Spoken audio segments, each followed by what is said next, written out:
इस संसार समुद्र से ना कोई पार हुआ और ना ही कोई हो सकता। ये समुद्र ऐसा है जिसके न इस किनारे का पता न उस किनारे का पता कोई नहीं जान सकता है। ये दुनिया कब बनी, कितनी बार प्रलय और महाप्रलय हो गई, लेकिन इतना जरूर मालूम है कि जिस दिन से दुनिया बनी है हम लोग यहीं पर भटका खा रहे। अगर इधर से हवा चली, नैया हमारी उधर चली गई और कहीं उधर से हवा चल गई, हमारी नैया डगमगाते हुए इधर चली गई। न जाने कितने युग और कल्प बीत गए, कितना समय बीत गया, लेकिन हमारे ये जीवन की नैया आज तक इस भव सागर से किनारे नहीं लगी। इसलिए नर नारियों, सौभाग्य से वक्त का इतना बड़ा वरदान आपको मिला, ये मानव तन आपको मिल गया।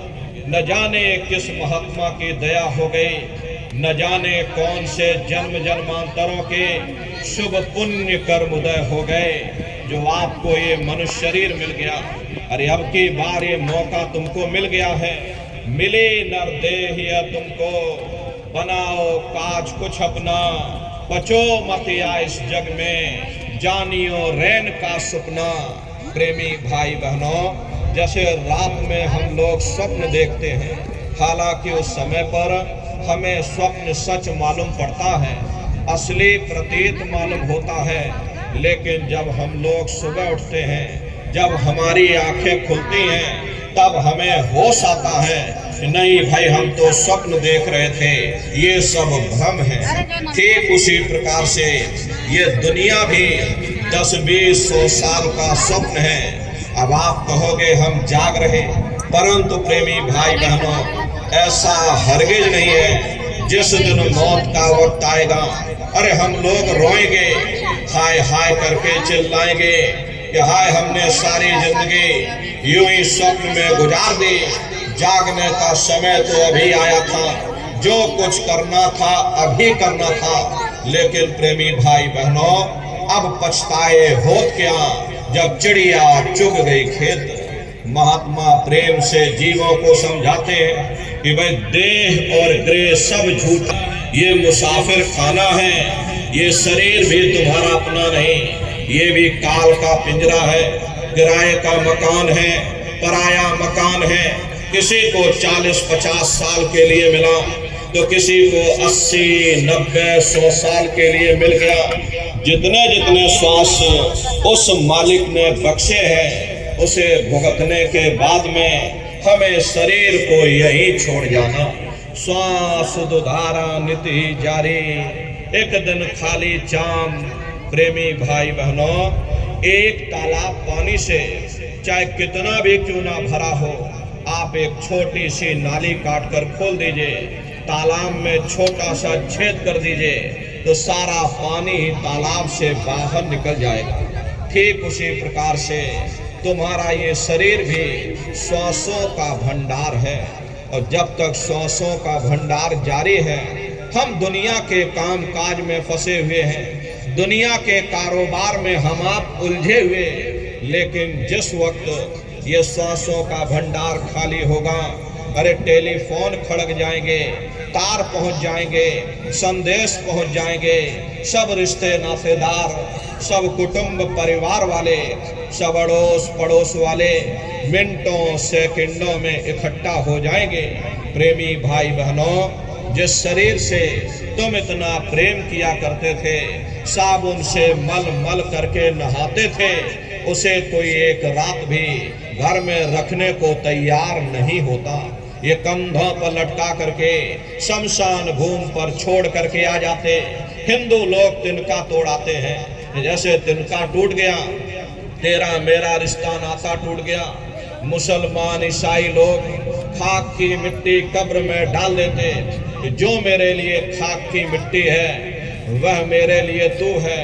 अरे मामूली कष्ट नहीं होता, मौत के समय में घनघोर पीड़ा होती है।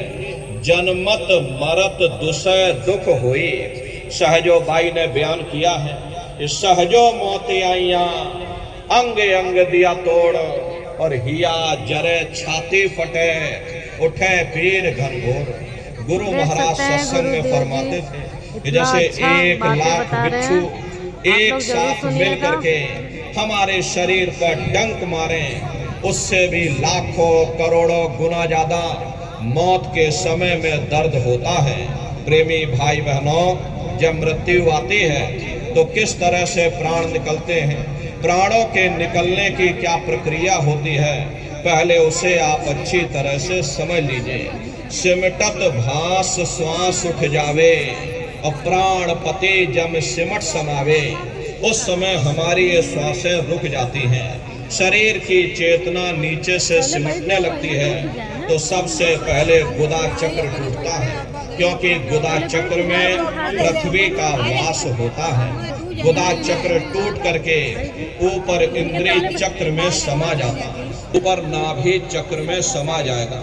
ये नाभि चक्र में अग्नि का वास होगा, यानी अग्नि ने फिर जल को सुखा दिया।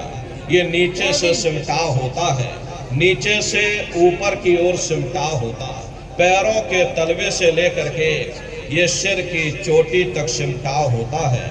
फिर जब ये नाभि चक्र टूटेगा तो ऊपर हृदय चक्र में समा जाएगा। हृदय चक्र में वायु का वास होता है, यानी वायु ने अग्नि को अपने में समाहित कर लिया और इस तरह से वायु ऊपर आकाश मुड़ गई। ये आंखों की पुतलियां ऊपर पलट जाती है, मुंह खुला का खुला रह जाता है। अरे महात्मा कहते हैं कि जब यह कर्म कलाय उपजावे, बुद्ध सुरत की आन दबावे, जब यह जीवात्मा पांचों तत्वों को लांग करके जल पृथ्वी अग्नि वायु आकाश पांचों तत्वों को लांग करके ऊपर आती है, तो काल दाढ़ में आन दबानी और जब ढर के नैनन से पानी, जब काल अपनी दाढ़ में दबाता है उस समय नेत्रों से पानी निकलता, इंद्रियां टूट टूट करके देखे न भाई, वाही समय को करे सहाय। उस समय मरने वाला टकटकी लगाकर देखता है कि कोई मेरी मदद कर दे, कोई मेरी सहायता कर दे, कोई मुझे बचा ले। लेकिन देख सकते हैं दोस्तों कितनी तेजी से बारिश होने लगी, सब हलचल मचे हैं। भाई बंधु सब देखते रह जाते। डॉक्टर